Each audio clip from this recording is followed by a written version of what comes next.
안녕하십니까. 매일 아침 조간신문의 주요 기사를 딱딱 풀어서 해석해 드리는 조간 딱풀 9월 24일 화요일에 인사드립니다. 자, 민주당 대표 이재명 선거법 위반 사건으로 2년 징역형을 구형받았죠. 11월 15일에 이재명의 공직선거법 위반 혐의 1심 선고 공판이 있습니다. 그런데 이재명은 계속해서 이 사건이 조작됐다고 주장을 하죠. 자, 그렇다면은 국민이 한번 판단을 해보자. 이 사건이 과연 조작됐는지. 그런 차원에서 이재명의 1심 선고 공판, 이 재판을 생중계하자. 이런 제안이 나왔습니다. 그때 박근혜 전 대통령, 이명박 전 대통령 때도 재판을 중계 방송을 한 적이 있죠. 자, 그것처럼 생중계를 해보자. 자, 이런 제안을 대통령실의 법률비서관 출신이죠. 주진우 국민의힘 의원이 내놨습니다. 자, 매일신문 기사입니다. 주진우, 이재명 1심 선고 생중계해야. 박, MB 1심도 했다. 11월 15일 열릴 예정인 이재명의 공직선거법 1심 선고 공판을 생중계해야 한다고 주장을 했다. 왜?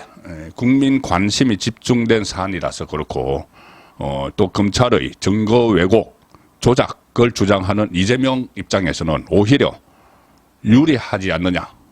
그래서 받아들여라. 이런 제안을 했습니다. 어제 오후에 페이스북에 글을 올리는데 2018년 박근혜, 이명박 전 대통령에 대한 1심 재판 선고를 방송으로 생중계했던 사실을 기억하시는가 이렇게 물었습니다. 박근혜 전 대통령 그때 특활비, 공천 개입 이 사건 1심 선고 공판이 2018년 7월 20일에 있었는데 그 생중계했습니다. 그리고 이명박, 다스 자금 횡령, 뇌물수수 이 사건 1심 선고 공판은 2018년 10월 5일에 있었는데 이거 역시 선고를 생중계로 방송을 했죠. 그때 박근혜 전 대통령은 징역 2년이 선고가 됐고 MB는 징역 15년이 선고가 됐습니다. 그리고 주진우 의원은 이렇게도 이야기를 합니다. 김명수 대법원장 체제의 대법원은 그때 당시 2018년 MB와 박근혜 전 대통령에 대해서 법정 방청 및 촬영 등에 관한 규칙을 개정하면서까지 생중계를 허용했다. 두 사람 일종의 망신주기 아니었느냐 그때 그런 이야기가 있었죠. 당사자가 동의하지 않더라도 국민적 관심사이고 공공의 이익을 위한 것이라면 재판부가 생중계를 허용해왔다. 이렇게 강조를 했습니다. 재판 생중계는 최소한이어야 한다는 것이 제 소신이지만 여야가 지금 첨예한 정치적 이해관계가 있을 땐 형평성도 매우 중요하다. 그래서 국민이 보도록 하자는 겁니다. 주진우 의원은 이재명 대표는 검찰이 증거를 왜곡 조작했다고 주장하고 있으니까 오히려 선고 결과가 생중계되는 것이 유리하지 않겠는가 이렇게 반문을 하면서 받아들이라는 이야기죠. 여의도 대통령으로 불리는 이재명 대표가 박근혜, 이명박 전 대통령보다 의전 서열이 앞서고 국민 관심이 더 집중된 사안이다. 이렇게 부연을 했습니다. 주진우 의원은 또 이재명 대표의 공직선거법 위반 사건, 이정교사 사건, 대북송금 사건 등 줄줄이 선고가 남아있는데 언론사의 생중계 신청에 대해 재판부도 균형 잡힌 판단을 해 주실 것으로 믿는다. 이렇게 글을 마쳤습니다. 그때 두 전직 대통령, MB 박근혜 두 전직 대통령의 1심 선고가 생중계된 것은 원래 언론사들이 먼저 요청을 했기 때문이죠. 요청을 해서 법원이 받아들였는데 그때 관련 규정까지 고치면서 규칙을 고치면서 그때 김명수 대법원장 체제에서 생중계를 허용을 했죠. 그리고 재판부가 재판 사흘 전에 이 생중계를 허용을 결정을 한 적이 있는데 단지 법정 내 질서 유지 등을 고려해서 법원이 자체로 촬영한 영상을 송출하는 방법이 그때 사용이 됐고 그래서 방송사 카메라가 아닌 법원 카메라를 찍어서 그때 중계가 됐었습니다. 이재명 대표 1심 선고 공판에 대해서도 언론사들의 재판 생중계 신청이 일단 뭐 쏟아질 것으로 그렇게 예상이 되고 있습니다. 그러면은 담당 재판부 결정이 새로운 사례 작성의 관건이 될 전망이다. 서울중앙지법 형사합의 34보조 한성진 부장판사가 이것을 결정을 할 텐데, 한성진 부장판사는 국제인권법 연구회 소속으로 좌파 성향이다. 그런 평가가 있지만 또 이 재판 과정에서 어떤 정치적 배경이 별로 작용하지 않는 판사다. 또 이런 평도 있기 때문에 이것을 받아들이는 방법도 검토를 적극적으로 해야 될 것 같습니다. 왜냐하면은 이재명 본인이 이 사건이 조작됐다고 이야기를 하고 있기 때문에 판사가 이걸 어떻게 판결을 하는지, 나중에 물론 이제 판결문이 뭐 보도가 되고 하지만은 그것보다는 생생한 천장을 국민이 볼 필요가 있는 것이죠. 워낙 이재명에 대한 이재명의 사법 처리에 대한 관심이 높기 때문입니다. 자, 이재명 외에 또 한 명, 문재인 전 대통령 사법 위기에 몰려 있죠. 자, 그런데 어제 제가 조간 딱보 시간에 전해드렸다시피 어제 소위 야당의 전 정권 정치탄압대책위원회, 여기서 한 10명의 민주당 의원들이 양산 문재인 전 대통령을 만나러 갔습니다. 자, 근데 문재인 전 대통령은 뭐라고 했을까요? 지금까지 문재인 전 대통령 비자금 의혹 사건, 그리고 김정숙 이야기, 뭐 문다혜, 뭐 서창호, 여러 가지 이야기가 나왔지만은 공식적인 입장을 한 번도 밝히지 않았습니다. 해명도 하지 않고 유감도 하지 않고 사과도 하지 않고. 그런데 첫 반응이 났습니다. 과연 뭐라고 했을까요? 본인에 대한 수사에 대해서 문재인 자기를 지켜주겠다고 찾아온 민주당 의원들을 앉혀놓고. 자, TV조선 기사입니다. 검찰 이재명과 나에게 이러는데 국민에겐 오죽하겠나, 이런 말을 했다고 합니다. 민주당 의원들과 만난 자리에서 이렇게 이야기를 했네요. 검찰이 이재명 대표에게도 그러더니 나에게까지 이러는데 일반 국민에게는 오죽하겠나. 검찰개혁이 미완이라는 것을 아주 실감한다. 왜 감히 나에게 이런 또 그 뉘앙스가 읽혀지고, 그리고 일반 국민은 검찰이 오죽 탄압을 하겠느냐. 자기가 이제 탄압을 받는 것처럼 이재명과 같이 일반 국민, 죄 짓지 않은 사람은 뭐 검찰에 갈 일이 없죠. 검찰에 가는 일반 국민은 극히 극소수입니다. 정말 범죄 혐의가 있는 사람들. 그런데 이 국민을 또 팔아서 본인에 대한 수사가 정치 탄압인 것처럼 포장을 하는 것이 전직 대통령을 지낸 문재인의 일성입니다. 본인에 대한 여러 가지 다양한 수법이 정말 강범위한 그런 수사에 대해서 내놓은 것이 정치 수사다, 이 이야기죠. 그리고 검찰 개혁까지 들먹이면서 또 이런 이야기도 했네요. 검찰의 별건 수사가 마구잡이로 진행되는 측면이 있는 것 같다, 이런 말도 했다고 하고, 그 대책위원장이 김영진입니다. 7인의 그 이재명의 7인의 소속인데 여기서 문재인 이 사법 문제에 대해서 대책위원장을 맡고 있죠. 문 전 대통령 가족에 대한 계좌 추적이나 이상직 전 이사장과 아무 상관없는 별건의 별건으로 지인 친척들까지 전방위로 괴롭히는 정치검찰의 반헌법적이고 불법적인 형태에 강력히 대응하겠다, 이렇게 막 이야기를 하니까 문재인이 그런 이야기를 한 겁니다. 검찰이 나에게도 이러는데 일반 국민에게는 오죽하겠느냐. 자, 이런 전직 대통령으로서 이 헌법 질서를 부정하는 그런 발언을 했습니다. 이것이 문재인의 속내였구나, 처음 확인된 반응이죠. 자, 이렇게 말로만 하는 것이 아니고 이제 이재명을 수사했던 검사들을 탄핵을 발의를 했고 지금 다시 추진하는 데 이어서 문재인 수사 검사들도 탄핵하겠다, 이렇게 지금 나오고 있습니다. 헌법 질서를 파기하면서까지 본인 자신들을 지키려고 하는 그 상황인데, 전직 대통령과 다음 대통령이 되려고 하는 두 사람이 호흡을 맞춰서 조선일보 8면 기사입니다.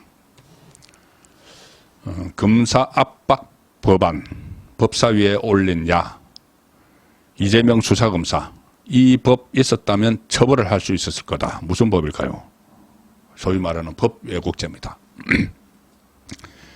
민주당이 주도하고 있는 국회 법사위가 어제 전체회의를 열었습니다. 정청래가 위원장이죠. 거기서 법을 잘못 적용하거나 왜곡한 검사를 처벌하는 법 왜곡죄 법안, 그리고 또 검사의 근무 평정 심사를 강화하는 검찰청법 개정안을 법안심사 1소위에 해보를 했다. 민주당은 법 왜곡죄 법안 그리고 검찰청법 개정안 등을 속도감 있게 심사해서 이달 중 본회의에서 또 처리하는 방안을 검토 중인 것으로 알려졌다. 자, 이달 중이면 며칠 남지 않았습니다. 민주당이 법사위 소위원회에 해부한 법 왜곡죄라는 것은 이런 겁니다. 검사 등 수사기관이 피의자, 피고인을 처벌하거나 또는 처벌하지 않기 위해 증거 은닉을 하고 조작을 하고 법 왜곡 적용 등을 할 경우 10년 이하 징역이나 자격정지에 처하도록 하는 내용. 자, 그런데 원래는 검사 등 수사기관이 아니고 검사와 판사, 수사기관과 판사까지 포함을 시켰는데 막판에 판사를 일단 뺐습니다. 왜 뺐느냐? 이제 그 선거법과 위정교사 1심이 곧 나오죠. 그래서 이제 판사들의 심기를 건드리지 않기 위해서 뺐습니다, 일단. 그리고 나중에 본인들에게 불리한 판결을, 이재명에게 불리한 판결이 나오면은 다시 판사를 집어넣겠죠. 자, 그런 또 이제 꼼수까지 있어서 이것을 소위에 돌렸는데, 그리고 또 법 왜곡을 했는지 안 했는지 지금 누가 판단을 할지 이 문제도 모호합니다. 이 법안을 대표 발의한 사람이 누구냐? 민주당 이건태 의원입니다. 검사 출신이죠. 그리고 이재명의 대장동 변호사를 했던 검사 출신이 검사가 법을 왜곡을 하면은 처벌을 하겠다. 징역 10년 이하 처하도록 하겠다. 이 법안을 대표 발의를 했습니다.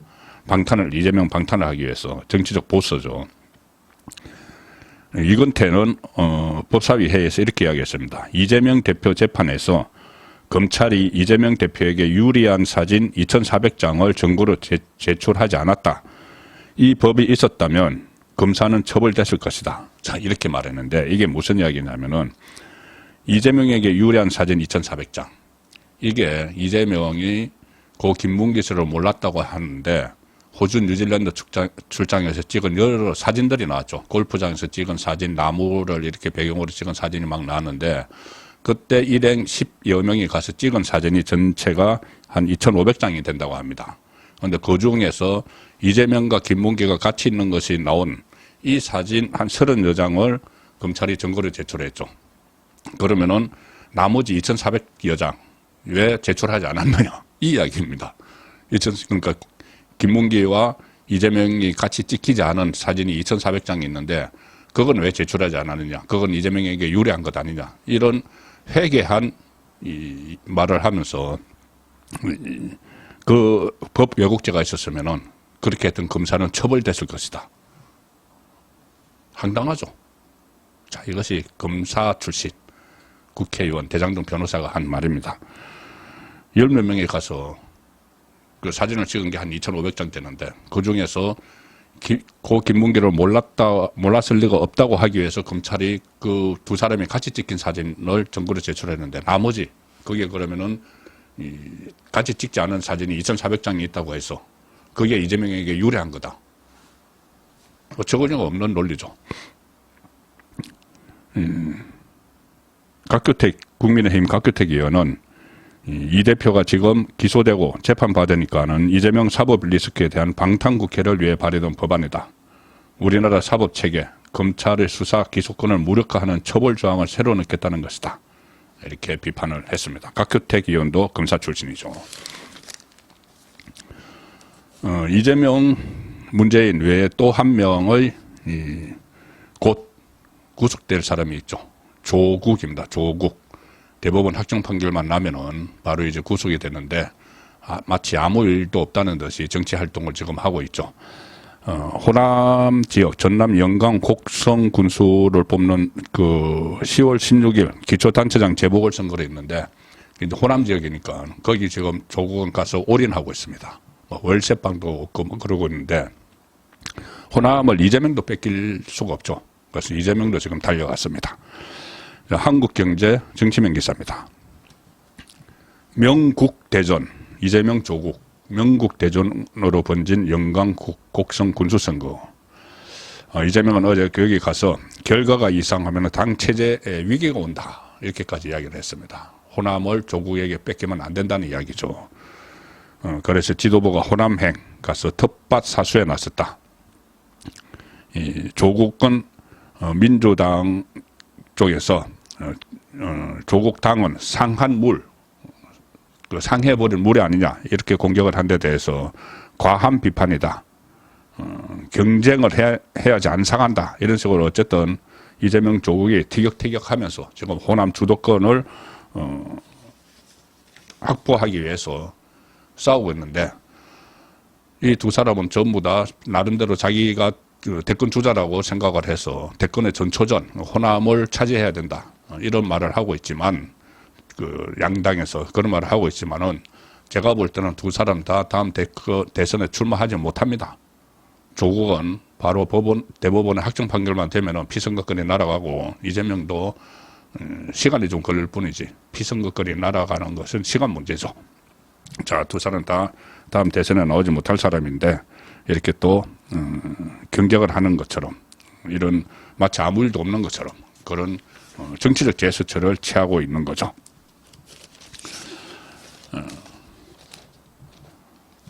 여당 소식도 전해드려야 되는데 정말 지금 이럴 땐가 싶습니다. 답답하기도 하고 정말 한심하기도 하고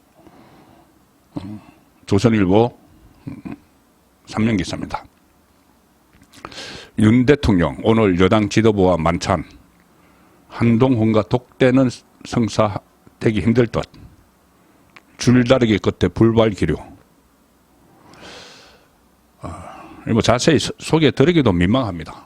이게 오늘 윤석열 대통령이 한동훈 지도부를 용산으로 초청해서 만찬을 우여곡절 끝에 하는데 이 과정에서 한 두 사람이 독대를 할 건지 말 건지 한동훈은 독대를 요청을 했다고 그러고 윤석열 대통령 쪽에서는 지금 체코 가서 원전 수주하고 세일즈 외교에서 돌아오는 길에 독대를 요청했다는 보도가 나오니까 좀 괘씸하다 이런 그 상황이라고 하고 그러면 한동훈은 오늘 못하면 다음에라도 하자 뭐 이렇게 이야기했다고 하고 꼭 할 말이 있다. 뭐 의료 대란이나 김건희 여사 관련 문제겠죠. 자, 그런데 왜 이렇게까지 꼭 해야 되는지 독대 미리 요청하는 거 이것도 저는 처음 봅니다. 그냥 대통령과 여당 지도부가 만나서 이야기하다가 정말 대통령에게 기인이 상의할 일이 있으면은 대통령님 잠깐만 따로 드릴 말씀이 있습니다 해서 잠깐 따로 가서 이야기를 하면 되는 거죠. 그런데 그걸 독대를 요청을 했다 이게 언론 보도에 나오고 거절을 했다 이게 또 언론 보도에 나오고 정말 이해할 수 없는 여건의 모습이 계속되고 있습니다. 정말 이럴 땐가 싶을 정도입니다. 자, 오늘 마지막 소개해드릴 기사는 쑥스럽지만 제가 쓴 칼럼입니다. 제가 아시아투데이 그 일간신문에 격주 화요일에 제 칼럼을 연재를 하고 있는데 그 내용을 소개를 드리겠습니다. 아시아투데이 오피니언 면입니다. 송국권의 현장 정치. 이재명이 물었다. 내가 나라의 적인가? 그때 최후 진술, 선거법 최후 진술을 하면서 내가 이 나라의 적인가? 나는 이 나라의 국민이 아닌가? 뭐 이런 식으로 이야기를 했죠. 자, 거기에 대해서 제가 풀어본 이야기입니다. 이재명이 18분 동안 최후 진술을 했죠. 마치 랩을 쏟아내는 래퍼가 랩을 부르는 것처럼 그렇게 반복적으로 자기가 억울하다 이런 걸 호소를 했습니다. 그리고 법원이 바로 잡아달라고 최후 진술을 했는데 지금까지 재판부 법원을 무시해온 것이 이재명이죠. 계속 재판 끌기 이런 것을 했는데 만약에 본인이 떳떳하다면은 재판을 끌 게 아니고 재판을 빨리 열어달라. 그리고 빨리 결정을 내려달라. 그래야지 내가 정치적으로 자유롭다. 이런 이야기를 해야죠. 본인이 떳떳하다면. 그런데 그러지 않고 계속 본인의 재판을 지연을 시켰습니다. 그러고 나서 내가 이 나라의 적인가, 나는 이 나라의 국민이 아닌가 이렇게 물었는데 이 나라의 적이 아니고 이 나라의 국민인 것을 본인이 스스로 입증을 해야죠. 그러면은 대선 전에 빨리 결론을 내려달라고 법원에 본인이 요청을 해야 됩니다. 그리고 그 결론, 판결에 대해서는 수용을 하겠다는 서약이라도 국민 앞에 해야죠. 본인이 떳떳하다면. 그렇게 하지 않고 계속 재판을 지연을 하면서 이렇게 이제 법관들까지 판사들까지 탄핵하겠다고 이렇게 나오면서 법원에서 밝혀달라. 앞뒤가 안 맞는 말이죠. 그만큼 이재명은 지금 완전히 코너에 몰려있는 그 상황입니다. 그래서 내가 나라의 적인가, 나는 국민이 아닌가 이렇게 묻지만 그건 앞으로 본인이 할 바에 따라서 달려있겠죠. 자, 송국근의 현장 정치는 아시아투데이 유튜브에서 제가 라이브로 진행을 하는 이름과 똑같습니다. 송국근의 현장 정치. 오늘 화요일에도 오후 6시에 유튜브 채널 아시아투데이 TV에서 송국근의 현장 정치가 방송됩니다. 많은 관심 부탁드리겠습니다. 조간 딱풀이었습니다.